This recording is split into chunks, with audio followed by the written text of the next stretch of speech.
Una serie di attori pubblico-privati per reclutare studenti innovatori e accelerare la contaminazione impresa-università, provando a colmare la distanza con il mondo del lavoro e suscitare nuova imprenditorialità. Il tutto in un momento in cui il numero di nuovi imprenditori è calato del 3,4% nel 2014.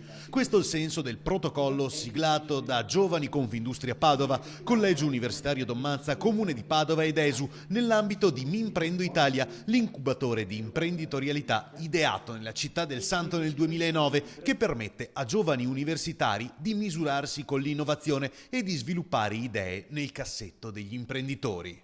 Pensate che sono tanti anni che noi portiamo avanti questo progetto, 5 anni a livello locale, 2 anni, questo è il secondo, a livello nazionale. Il motivo è perché è stato un successo e il motivo del successo è l'aver scoperto come imprenditori che gli universitari, neanche i professoroni, ma gli universitari sono in grado di portare grande innovazione dentro le nostre aziende. Il 50% di chi ha partecipato al nostro progetto è stato assunto prima della laurea o comunque ha ricevuto proposte di assunzione.